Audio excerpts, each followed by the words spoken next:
Olá, todo mundo. Aqui é o Dr. Alexandre Pereira, né, da Psiquiatria BH, e hoje estamos no mais um Psiquiatria BH e Conexões, né? Hoje com uma convidada aqui especial que eu trouxe, uma amiga minha, uma ex-colega de trabalho, né? Nós fomos colegas no curso de Medicina da Unifenas Belo Horizonte, demos aula lá juntos, e depois dividimos a sala de aula da Fundação Getúlio Vargas, onde nós concluímos o nosso MBA, né, em Gestão de Saúde, né? E ela, como é uma pesquisadora, né, uma interessada no campo das comunicações humanas, nós a trouxemos aqui para a gente falar um pouquinho sobre comunicação, né?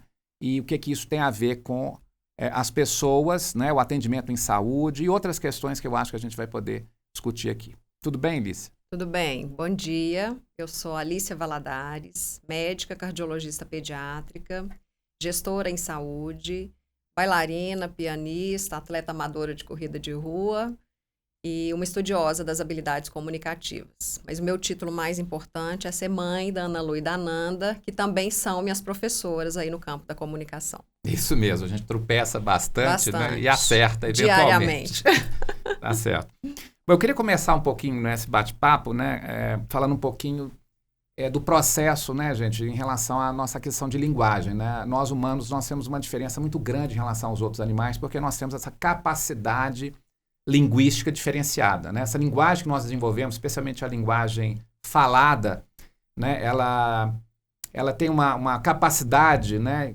de nós podermos representar o nosso mundo interior e o mundo exterior, né?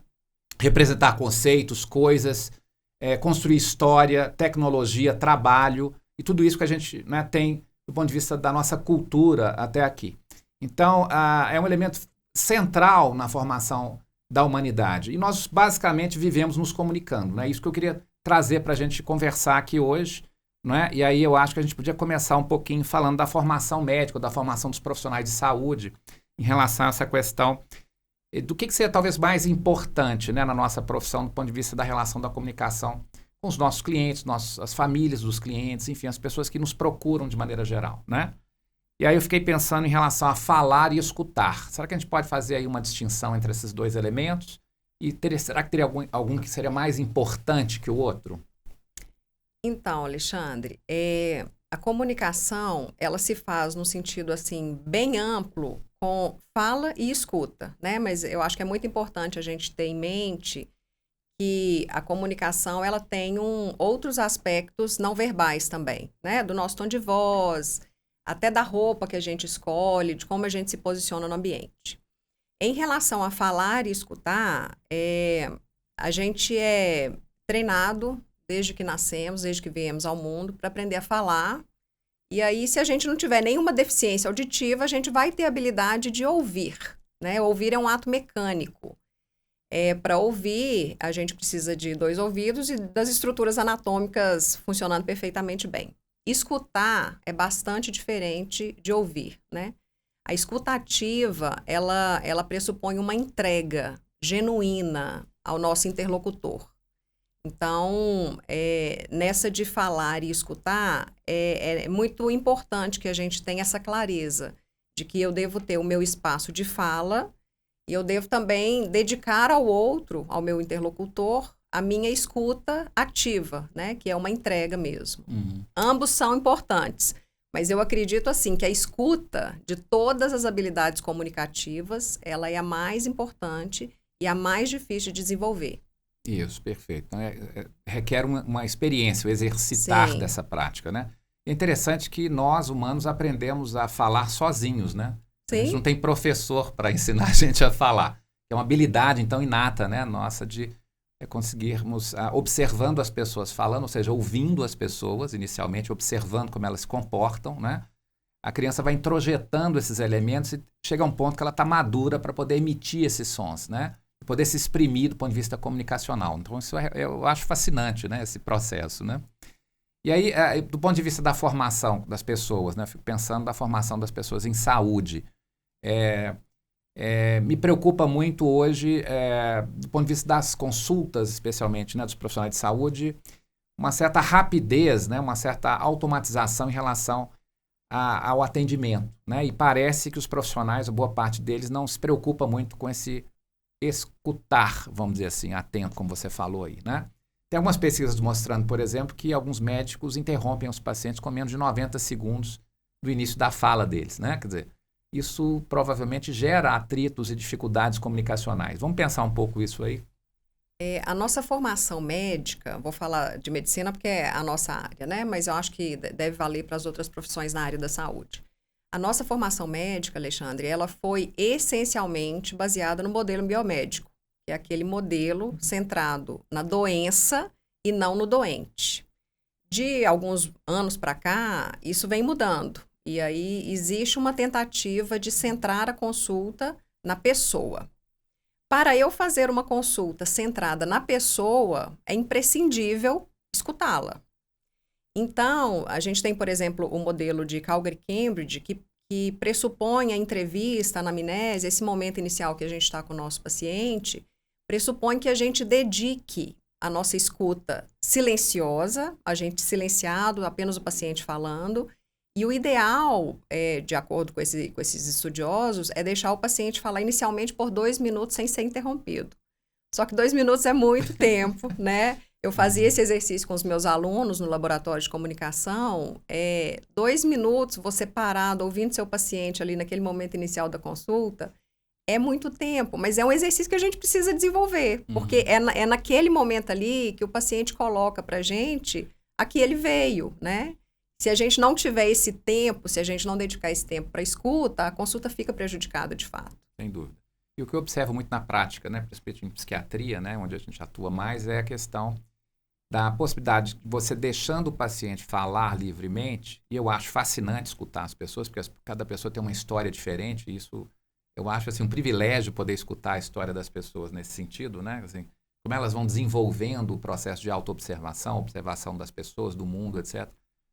E às vezes eu até me perco um pouco nesse sentido, né? A gente às vezes tem que controlar um pouco o tempo em algum momento, porque também a gente não tem todo o tempo do mundo, né? Essa escuta ela tem que ser, de alguma maneira, livre, como você está falando, aberta, né? Disponível, mas ela tem um tempo para concluir, né? Num determinado momento claro, ali. Direcionado. Né? Então, em algum momento, a gente vai direcionar um pouco essa história. Ontem mesmo atendi um paciente que retornou a mim depois de muitos anos, né? Ele teve um outro percurso na vida e ele ficou em 2017, ele voltou. E um comentário que eu achei interessante, aí eu acho que nos dias atuais a gente tem que ficar muito atentos a isso, porque com a inteligência artificial, toda essa tecnologia entrando, pode ser que haja uma tendência de algumas pessoas ou instituições ou serviços de saúde de automatizarem alguns processos, né? E aí como é que fica o papel, por exemplo, nosso, médico ou do profissional de saúde em relação a esse processo de comunicação? Eu andei pensando isso um pouco e ele trouxe uma coisa que me chamava muita atenção. E ele falou, eu voltei para você porque você é um médico que escuta. E a gente sabe que tem alguns profissionais de saúde que não têm, né, essa calma, vamos dizer, essa tranquilidade e essa postura do ponto de vista de fato, estabelecer um espaço para a escuta. O que você pensa um pouco disso em relação à incorporação da tecnologia? Eu andei pensando, queria que você me ajudasse a trabalhar esse tema.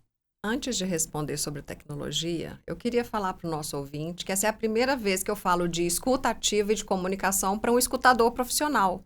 Não? Psiquiatra, psicanalista, basicamente o seu ofício é escutar, né? Então, Alexandre, essa questão da tecnologia eu vejo com muito otimismo, sabia? Porque, olha o que eu penso. Se eu for pessimista e olhar o avanço tecnológico e a chegada da inteligência artificial, que já é uma realidade, né? Eu vou pensar o seguinte, as relações vão ficando cada vez mais frias e os processos muito automatizados, e como que vai ficar a relação médico-paciente? Mas eu olho com muito otimismo. Eu penso assim, se eu automatizar os processos, porque tem muita coisa que as máquinas fazem mais rápido e melhor que a gente, vamos falar a verdade. Sim.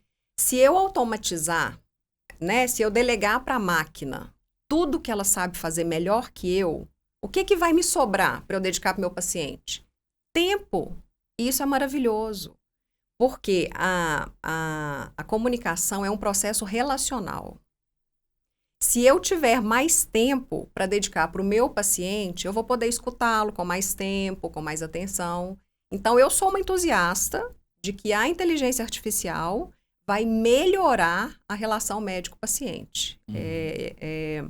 andei já refletindo muito sobre isso, estou escrevendo sobre isso, inclusive, porque eu acredito que isso é maravilhoso. Delegar para as máquinas o que elas fazem melhor que a gente, que é automatizar, tem rapidez, elas não têm burnout, exaustão, e ficar com a gente, com nós, cuidadores, né, com a gente, é o que nós sabemos fazer de melhor, que é nos dedicarmos à comunicação. Exato.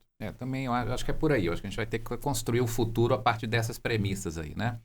Eu voltei agora de Fortaleza de um congresso importante, né, de saúde mental e psiquiatria, né, que é o BRAIN, que é um congresso que é realizado todo ano e lá se discute muito essas questões culturais ligadas à mudança de comportamento. Uma das questões que chamou atenção, né, me chamou muita atenção foi a questão da utilização da IA para, né, elementos de abordagem, inclusive psicoterapeuta, ou seja, usando a inteligência artificial como um coterapeuta, um terapeuta.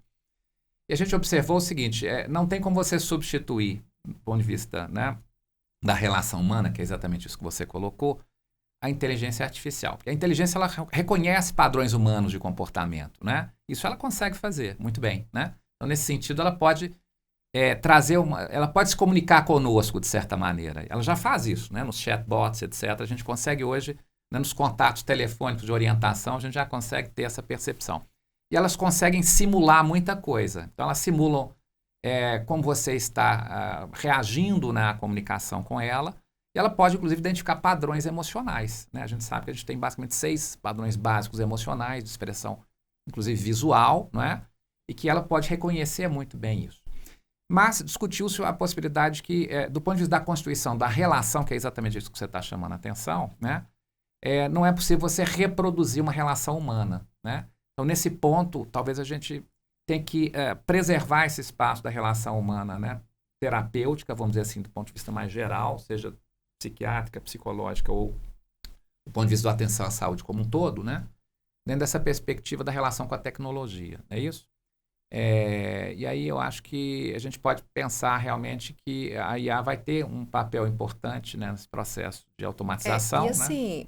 Isso já não vai voltar para trás. Claro. Eu tô otimista porque eu vejo assim, um potencial grande da gente se adaptar e se beneficiar disso nas nossas relações todas, não apenas no cuidado médico. Tá certo, ok. Muito bem, então eu acho que esse é um ponto que eu acho que a gente vai ter, é um desafio para nós aí, né? A questão do tempo aí, como é que a gente pode gerenciar esse tempo melhor usando a tecnologia a nosso favor, né?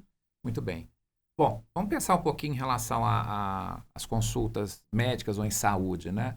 Você trabalha também com a formação de residentes, né? Ali no Hospital das Clínicas, então você percebe um pouco como é que os colegas estão chegando dentro do processo de formação básica, né, médica. Como é que você tem percebido, assim?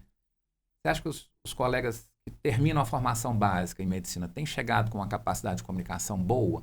Essa questão da escuta, dessa quebra do modelo muito biomédico, muito rígido, né, que você colocou aí. E a gente tem a possibilidade de fazer uma coleta de informações mais biográfica, vamos dizer assim, que seria mais aberta. Será que a gente está conseguindo formar essas pessoas dessa forma?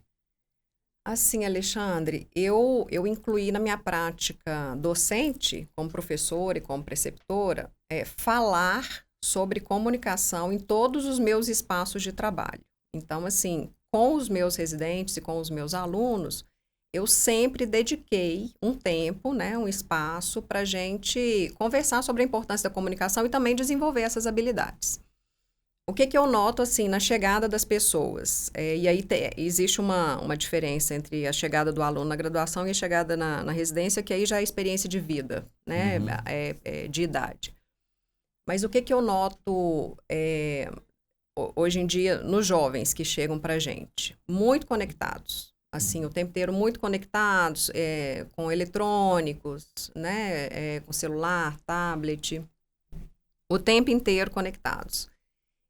Conectados tecnologicamente e desconectados das relações humanas. Eu tenho notado uma dificuldade dessas pessoas para exercer a influência social delas. A influência social, a gente, que é uma habilidade comunicativa também, a gente só consegue desenvolver estando presente. Estando presente em todos os ambientes para os quais nós somos solicitados. Isso inclui os ambientes sociais. Isso, estando presente para o outro. Para o outro, estando presente e dedicado para o outro. Porque a comunicação, ela só se desenvolve e a gente só consegue expressar a nossa comunicação se a gente tiver repertório.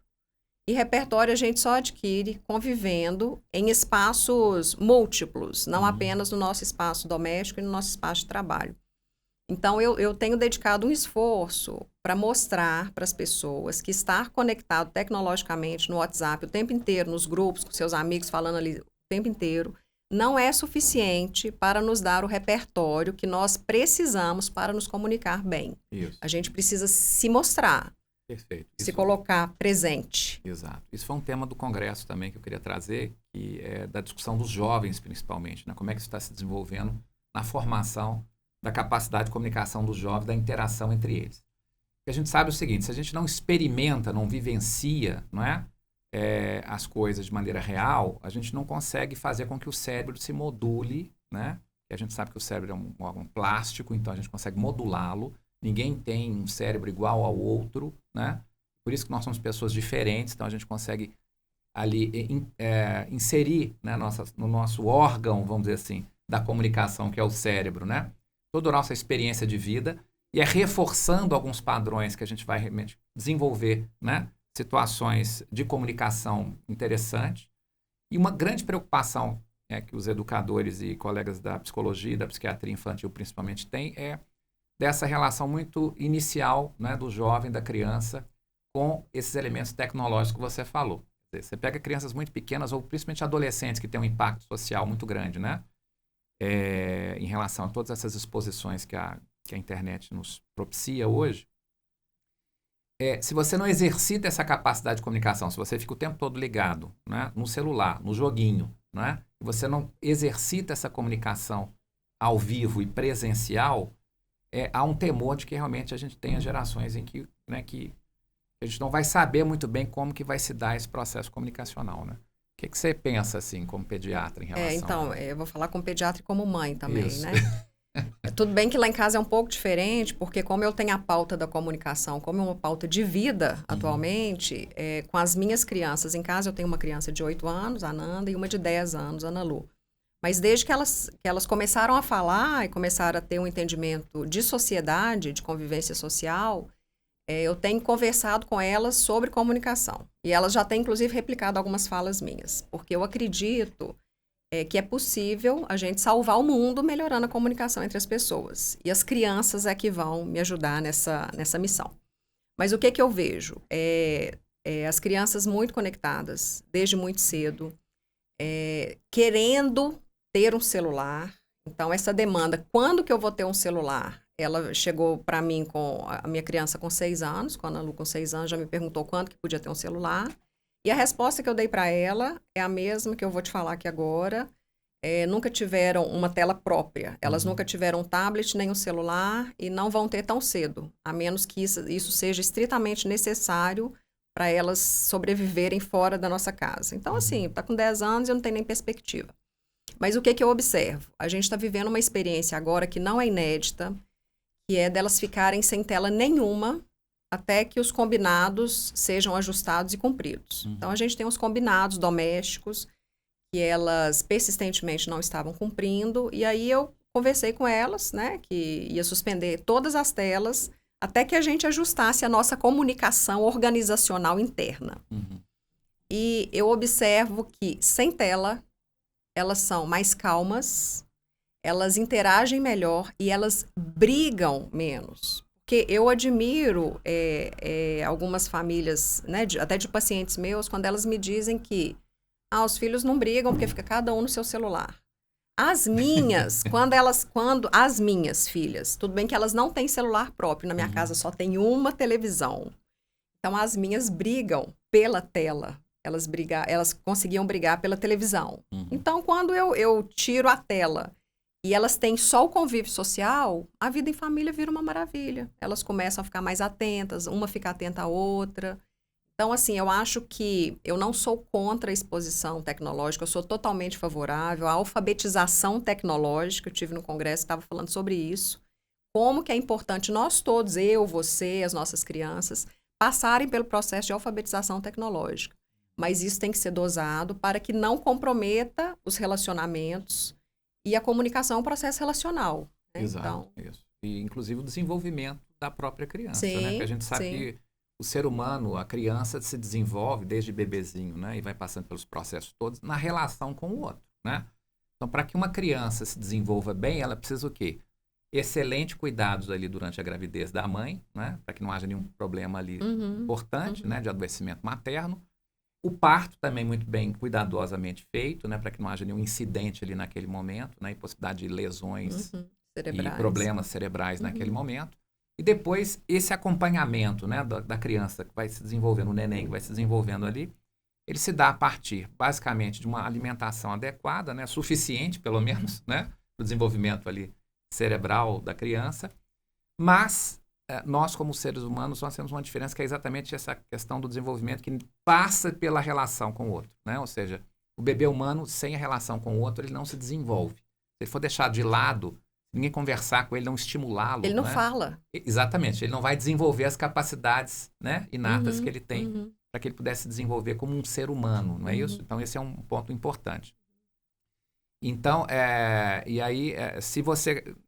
E aí tem vários trabalhos hoje tentando apontar, e hoje a gente não tem isso ainda muito claro, porque essa questão da incorporação tecnológica para as crianças ainda, né, a gente vai precisar de um tempo para observar melhor, mas que há um risco aí, sim, né, de uma certa dificuldade do desenvolvimento de determinadas características comunicacionais e desenvolvimento cerebral que estão relacionados com o impacto tecnológico, se nós não tomarmos esses cuidados que você falou, ou seja, existe o momento da tecnologia e existe o momento da não tecnologia, né? Então, estou pensando nessa dosagem, esse equilíbrio aí, né? Que vai ser importante. O ponto de equilíbrio, ele não é fácil de encontrar, porque eu acho que é porque ele não existe mesmo. Porque eu acho que cada família, cada estrutura social tem o seu ponto de equilíbrio, né?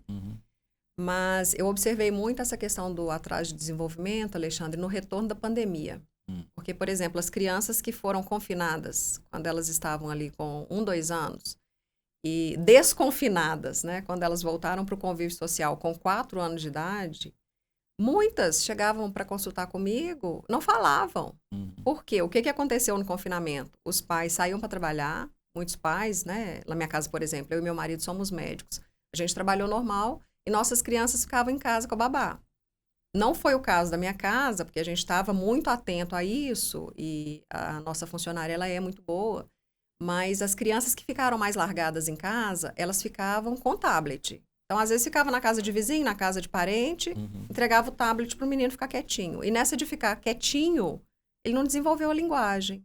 Via, assim, com muita frequência, criança de 4 anos que não sabia falar. E não é porque tinha um transtorno diagnóstico, é porque não tinha tido essa questão do relacionamento, o estímulo. Relacionamento e estímulo, né? Que a gente discutiu isso muito lá no congresso, isso veio muito à tona. E é interessante que eles colocaram algumas questões no sentido de algumas fórmulas de tentar minimizar um pouco esses problemas, né? Então, você já está apontando algumas aí, que é realmente estimular a convivência sem mediação tecnológica em alguns momentos da nossa vida, né? Do convívio familiar, social, né? Que é importantíssimo. E uma pesquisadora britânica, ela trouxe umas questões muito interessantes com relação a voltar com alguns hábitos antigos, vamos dizer assim, que a gente tinha, né? Por exemplo, ler livro físico, que é uma outra questão, né? E leitura. A gente está hoje cada vez mais trabalhando com textos cada vez mais curtos, né? E mais imediatos, mais rápidos, né? Então, a gente não desenvolve aquela capacidade imaginativa, vamos dizer assim, em relação a um texto literário em que a gente começa a viajar naquela narrativa. A construção de narrativas na infância, por exemplo, é um negócio muito importante, né? Que estava sendo trazido por essa colega, né? Psiquiatra britânica. Outras questões também interessantes, como, por exemplo, você ter mais contato com a natureza e, né, conseguir desenvolver brincadeiras em que você coloca a imaginação para funcionar e onde as coisas não estão muito prontas. Vamos lembrar que quando a gente trabalha com jogos eletrônicos e tela, especialmente se a gente está trabalhando naquelas situações que você escolhendo coisas para assistir, né, a gente começa a desenvolver um mecanismo cerebral quase ou muito próximo de uma dependência química. Ou seja, você começa a ter, né, mecanismos de gratificação que vão aparecendo ali, né, tudo muito rápido, muito veloz, muito intenso. Você começa a trabalhar, né, o seu cérebro começa a trabalhar dessa forma, você começa a aprender a trabalhar dessa forma, né? E isso pode gerar uma certa compulsão com os gadgets, né, os equipamentos tecnológicos que a gente tem, que é alguns problemas que nós temos tido com alguns atendimentos que a gente tem feito, inclusive, né, crianças e jovens, adolescentes, como, por exemplo, problemas com dependência de jogos eletrônicos. Eu queria abordar um pouquinho com você isso, essa coisa um pouco mais... Aí já é um problema, né? Isso já se torna realmente um problema que a gente vai ter que abordar. Mas parece que nós estamos com uma sociedade que tem permitido o desenvolvimento desses problemas, né? Eu tenho um questionamento nesse momento, que é o seguinte: nós estamos reclamando sempre que as crianças estão viciadas em jogos, que estão querendo ficar em telas, mas e nós, adultos, os cuidadores, nós estamos sendo bons exemplos? Sim. Nós temos nos dedicado a mostrar para essas crianças e para esses jovens, com exemplos, com o nosso comportamento, que eles não devem ficar na tela? Porque lá em casa, por exemplo, como a gente já está muito atento, tanto a essa questão da tela quanto do desenvolvimento da comunicação, às vezes eu tomo um puxão de orelha. Sim. Né? Ontem mesmo eu tomei um. A minha filha caçula veio me perguntar uma coisa, eu estava respondendo um WhatsApp, pode ser até o seu, não me lembro bem. E aí ela me puxou a orelha. Ela falou assim: mamãe, eu estou falando com você e você não está me escutando. Falei: tô sim, pode falar. Aí ela falou: você está me ouvindo, mas você não está me escutando. Bom, aí ela está te reproduzindo. Entende? Então eu acho também muito importante a gente, ao colocar essa questão da nova geração, é muito importante a gente olhar para nós, como exemplos, como professores. Na sala de aula, nós estamos entregues para aquele momento, nós temos olhado nos olhos dos nossos alunos, ou a gente está lá conversando com o aluno e também respondendo nossas telas. Sim, não concordo. Então, é uma reflexão, assim. Esse autocontrole a gente tem que, sem dúvida, desenvolver, né? Para poder funcionar como um exemplo aí desse processo, não é isso? É isso mesmo, tá correto. Concordo com você. Muito bem. Vamos pensar aqui, outro dia a gente estava conversando e eu comentei com você que talvez seja mais fácil a gente ter problemas de comunicação do que acertos, não é isso? A gente tem tudo para errar. Tem tudo para dar errado. Você falou isso comigo, exatamente. Eu achei interessantíssimo. Então, na comunicação tem tudo para dar errado. Porque, na verdade, o que acontece? Mesmo dentro de uma língua específica, a gente sabe que a gente tem palavras, né, que funcionam, que podem dar sentidos diferentes, né, o que a gente quer dizer. E existem contextos também da fala que são muito específicos, né? E essa linguagem falada e a linguagem escrita também torna isso um pouco desafiador, né? Às vezes a gente escreve coisas e quando o outro vai fazer a leitura, ele tem interpretações diferentes. Eu queria tentar trabalhar um pouco com você como que a gente pode pensar em melhorar um pouquinho a comunicação para que a gente possa trocar melhor, né? A gente possa, de fato, nos fazermos entender melhor em relação ao que a gente quer transmitir, não é isso? Eu tenho convicção que a comunicação entre as pessoas só vai melhorar quando todas as pessoas reconhecerem que precisam melhorar e que elas só vão melhorar através de um processo ativo nesse sentido. Então, assim, para mim é uma questão de querência. Todos nós podemos nos comunicar melhor. Tem um estudo muito interessante, Alexandre, que coloca a regra lá 7, 38, 55. E aí fala o seguinte: 7% da comunicação está nas palavras, escritas ou faladas. 38% está no tom de voz e na forma como você fala. E 55% está na sua linguagem não verbal. A linguagem não verbal, ela é muito ampla, porque ela envolve seus gestos, o famoso caras e bocas, e também o seu físico, o seu cuidado com a sua aparência naquela situação de comunicação. Se a gente olhar por essa regra, escolher as palavras é muito importante, mas a forma de usar as palavras é mais importante. Então, se eu estou pensando, a gente pode usar como exemplo uma mensagem de WhatsApp. Na mensagem de WhatsApp, só tem os 7% das palavras.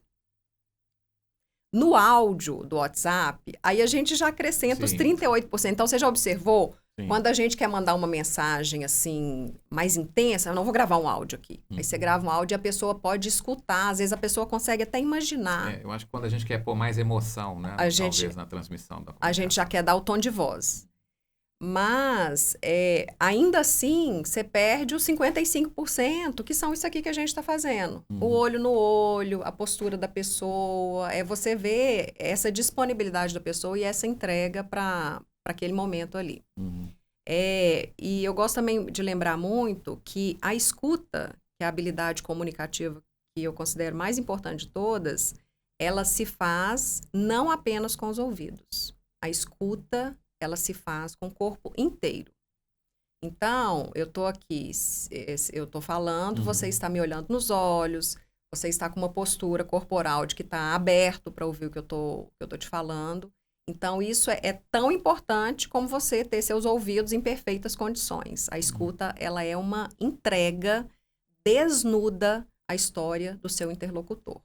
Sim. Eu tenho um caso, assim, emocionante de um colega até lá do MBA da FGV, que é um líder aí no mercado de saúde, uma pessoa muito querida que eu admiro muito. E um dia eu estava conversando com ele sobre comunicação, e aí eu falei isso. Eu falei assim, olha, o que me encanta na escuta é que a escuta não se faz só com os ouvidos. A escuta, ela é uma entrega corporal, é uma entrega, é uma inteira. Aí ele falou, não, Alicia, que interessante, porque eu não sei se você sabe, eu tenho uma deficiência auditiva. E é interessante você falar isso, porque toda vez que eu recebo um feedback dos meus liderados, e ele lidera equipe grande numa empresa grande, o que os meus liderados mais enaltecem em mim como líder é a minha capacidade de escutar. Só que eu ouço muito mal. Eu falei, olha que coisa mais linda, mais magnífica, porque ele ouve mal, mas ele é um exímio escutador. Inclusive, a escuta é uma característica da liderança dele que se sobressai. Então, eu acho que desenvolver a comunicação demanda querência, intencionalidade, autoconhecimento e autorresponsabilidade e essa entrega, que a escuta só se faz com entrega. Sim. Interessante, me fez pensar um pouco em relação a teleatendimento, né? Agora que você mencionou essa questão da possibilidade de você combinar todos esses elementos, né? A fala, não é?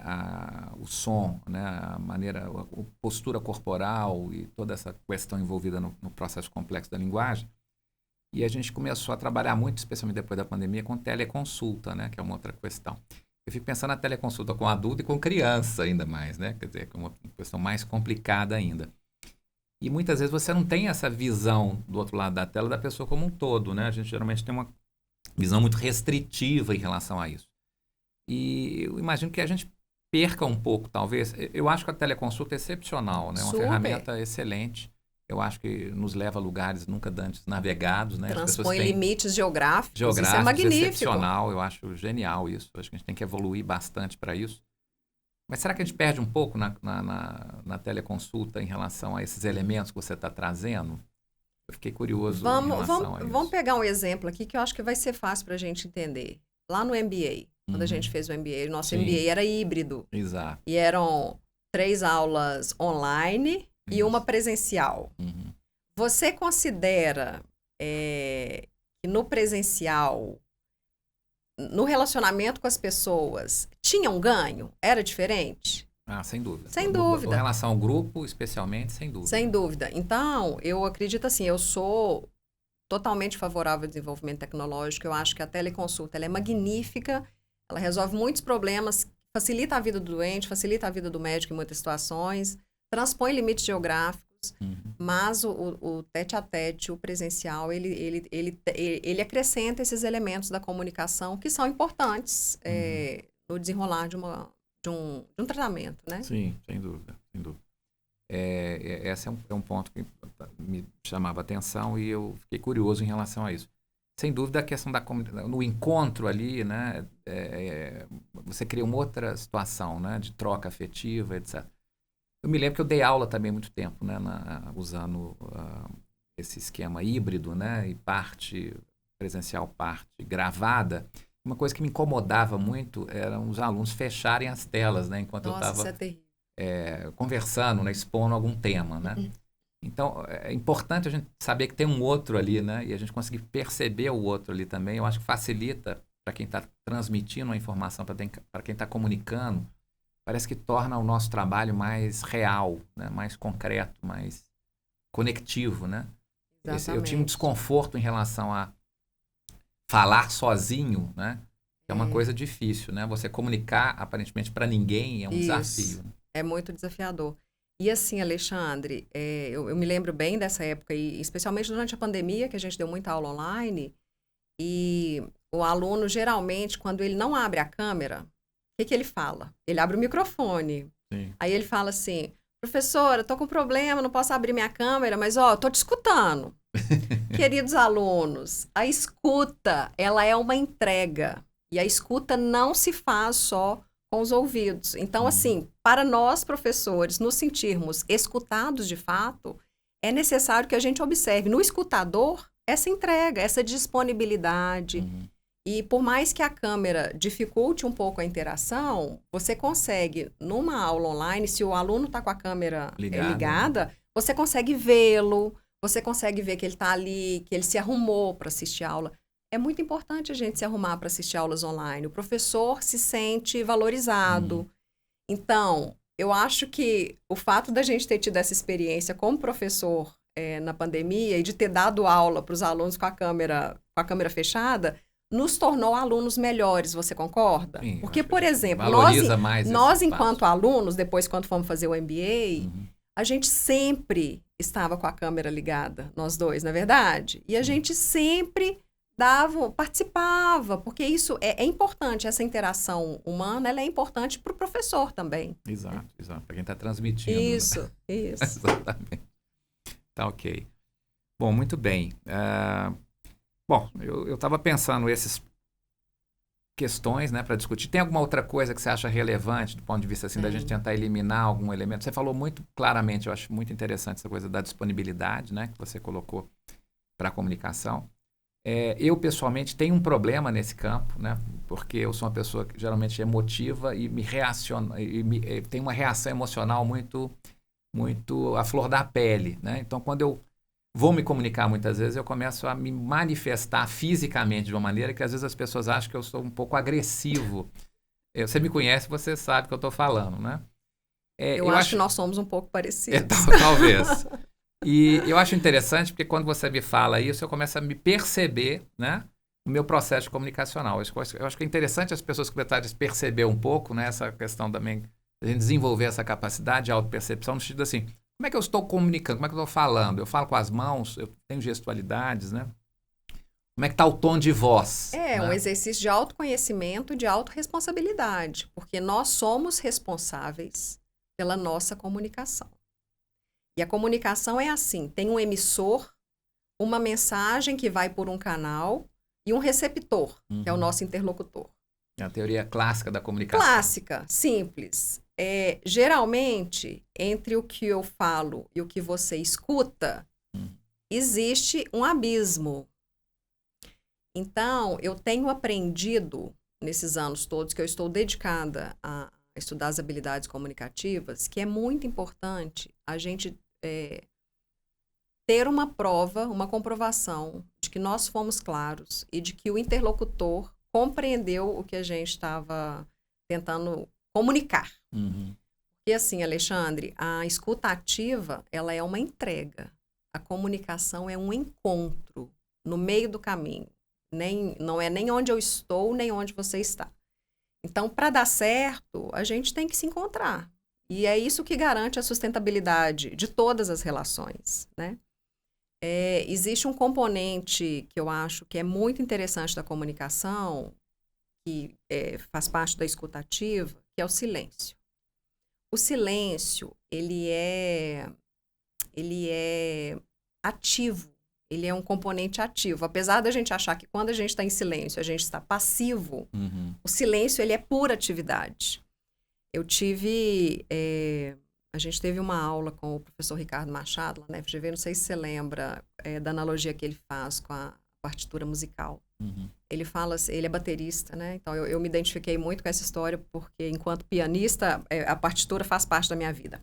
Uma partitura musical, ela tem ali as bolinhas pretas, que são as notas, e ela tem muitos espaços em branco.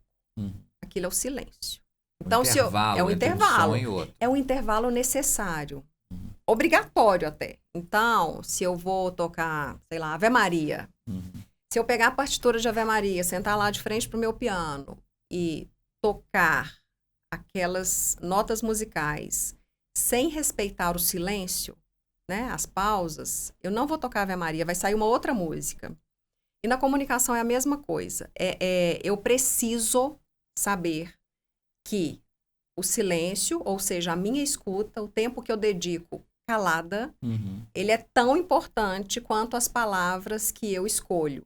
Então, por mais que a gente se prepare para uma comunicação, por mais que a gente tenha repertório, tenha conhecimento técnico, tenha os elementos necessários, a gente precisa ter disponibilidade para oferecer o silêncio. Sim. Lembrando que o silêncio, ele tem duas faces. Ele pode ser um componente de integração ou ele pode representar uma fuga do processo comunicativo. Então, não estou dizendo que a gente deve deixar ninguém sem resposta, não é isso, muito pelo contrário. Mas é de dedicar oferecer para o nosso interlocutor o nosso silêncio. Sim. Então, no silêncio, você tem a capacidade ou a perspectiva do outro de aparecer também, né? Porque senão a gente fica só falando você deixa um campo de maneira monocórdia, né? Você deixa um campo para ele falar. Exato. Eu fico pensando no atendimento psiquiátrico, né, psicológico, por exemplo, o silêncio é um elemento muito importante, porque ele gera um certo tensionamento na consulta que às vezes é necessário, no sentido de que a pessoa precisa buscar em si algum elemento, e aí, geralmente, esses silêncios, muitos deles são desconfortáveis no início, né? A gente não está muito acostumado a ficar em silêncio com o outro, né? Isso parece que gera um certo desconforto, parece que alguém sempre tem que falar alguma coisa, né? E esse silêncio, às vezes, é muito importante para que a pessoa possa buscar em si, de maneira natural, espontânea, aquilo que ela está pensando, sentindo naquele momento, né? Ou o seu próprio desconforto em relação a isso, e manifestar isso, né, durante o período de atendimento. Então, eu acho que, nesse sentido, acho que casa um pouco com essa questão que você colocou do intervalo, da necessidade do intervalo, né, da distância do tempo aí, para que eu possa se manifestar de certa maneira, e que esse tensionamento do silêncio ele pode ser produtivo. Sim. Né? Então... E sabe que eu tive um insight em um momento da minha vida, Alexandre, que foi o seguinte, geralmente quando a gente está escutando uma pessoa numa situação, qualquer situação, ou social, ou de um atendimento, ou numa negociação, a gente escuta para responder. Então, a pessoa começa a falar e a gente já começa a elaborar a nossa fala. Quando você está falando e eu já estou elaborando a minha fala, o resto que você vai falar daqui para frente já não vai ter mais a minha atenção total. Então, eu acho que o grande desafio é a gente desenvolver a habilidade de escutar para entender. E aí, depois, elaborar a nossa fala. E esse espaço aqui é o silêncio. É o espaço entre as notas musicais, que você fala, eu estou em silêncio, e depois eu falo. É necessário que haja essa sincronia, esse ritmo, para eu conseguir me dedicar totalmente a esse processo de comunicação. A comunicação tem um ritmo, né? Isso um ritmo. Está apontando um pouco aí. Exatamente. Né? Bom, muito bem. Vamos então, né, chegando ao final aqui do nosso papo, né? Eu achei que está bem interessante. Espero que vocês gostem, né? Esse é um conteúdo que a gente está trazendo para vocês da Psiquiatria BH, que é esse projeto Psiquiatria BH e Conexões, em que nós trabalhamos temas de saúde mental, comportamento, né? E trazendo geralmente convidados aqui, além, né, da doutora Vanessa, né, que trabalha comigo, é minha mulher e que divide, né, a vida comigo.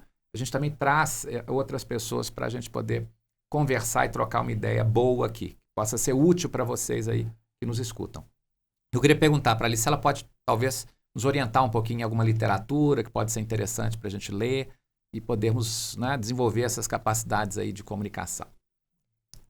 Vou dar 3 indicações de literatura, mas antes eu queria falar o seguinte: comunicação a gente aprende com intencionalidade e a gente aprende nos nossos relacionamentos e em todas as situações sociais. Então, assim, a gente nunca deve perder a oportunidade de se comunicar. Só assim a gente vai conseguir evoluir e melhorar. Tem 3 livros que eu acho muito interessantes. Um deles é o Escutatória, do Thomas Brieux. Esse livro me ensinou que é importante eu dar uma prova de escuta para o meu interlocutor. Então, O que seria isso? prova de escuta é assim, nós estamos aqui conversando. Se eu tô no momento te escutando, é importante eu deixar claro para você que eu estou compreendendo o que você está me dizendo. Então, a prova de escuta, num processo desse, é eu talvez repetir com as minhas palavras que você acabou de me dizer. Então, Alexandre, então você está me dizendo... É o que você já faz na sua prática clínica. Sim. É uma prova de escuta. Um outro livro que eu acho muito interessante é o Palhaço e o Psicanalista. Já leu? Não, esse eu não conheço. É do Cláudio Tebas, que é palhaço, e o Christian Dunker, que é um psicanalista. O Christian Dunker eu conheço. Eles escreveram um livro magnífico, lindíssimo, que é um livro de escuta, basicamente, que é o que o palhaço e o psicanalista fazem. Porque a gente acha que o palhaço faz palhaçada, mas, na verdade, o palhaço faz a escuta do público e se adapta ali o tempo inteiro ao que ele está escutando, porque a escuta se faz com o corpo inteiro. Esse livro me ensinou o seguinte: quando eu me disponho a escutar uma pessoa, eu estou dizendo para ela, dentro de mim existe um espaço para você. E isso abre uma porta, um caminho para a comunicação bem-sucedida. E aí, formação de vínculos, e aí, contrato terapêutico, confiança, não é? E tem um terceiro livro, que é o Como Chegar ao Sim, que é do William Ury, que é um livro sobre negociação, técnicas de negociação. Mas esse livro me ensinou muito sobre comunicação. Ele me ensinou sobre a importância de prezar pela sustentabilidade. E a sustentabilidade, a gente só chega na sustentabilidade de qualquer relação, de um processo de comunicação, quando a gente encontra um ponto de interesse em comum. Então, por exemplo, eu fui comprar um carro. Então, eu estou querendo comprar e o vendedor está querendo vender. Então, existe um ponto de interesse em comum, que é a negociação, a venda. Então, quando a gente compreende que a simples compra de um carro, por exemplo, ela tem que ficar boa para os dois lados para garantir que essa relação seja sustentável, eu acho que é um insight assim, muito importante. Ótimo. Eu me distraí um pouquinho de você aqui, mas não foi desrespeito. Eu estava procurando aqui... A pauta. Estava procurando aqui uma indicação de livro também que eu gostei muito, que eu acho que é um livro muito útil para todos, né? Um livro fácil, de leitura fácil. É o Comunicação Não Violenta, do Rosenberg. Sim, né? Que eu acho que bom. é um livro interessante também que a gente pode indicar. E o que eu mais gostei desse livro é que é um pouco isso nessa linha que você está falando, que, na verdade, quando a gente vai conversar com alguém, a gente tem que tentar entender um pouco o interesse, as necessidades do outro. O que mais me chamou a atenção nesse livro é que a gente tem que identificar, especialmente no processo, talvez, de negociação, né? Qual que é a sua necessidade? Tentar identificar o que a pessoa está precisando, o que ela está querendo, o que ela está desejando, né? Que é uma coisa que geralmente a gente não tem uma percepção de primeiro plano. Né? Em geral, a gente entra mais digamos assim, na briga, né? Vamos dizer assim, na disputa, né? E, em geral, as estratégias de negociação, elas pautam não por essa disputa imediata, mas por uma primeira tentativa de tentar identificar o que o outro está precisando, o que ele está querendo, o que ele está desejando. Quais são as expectativas do outro? Né? Um pouco por aí, talvez. Né? Sim, com certeza. Muito bem. Bom, eu queria agradecer muito a doutora Alicia, minha amiga e médica e comunicadora, né? E gestora e mãe e, enfim, outras atribuições aí que ela já se colocou aqui, né? E agradecer muito a vinda dela aqui e, enfim, nós estaremos de volta, né? Mês que vem com mais um Psiquiatria BH e Conexões. Um abraço. Obrigada.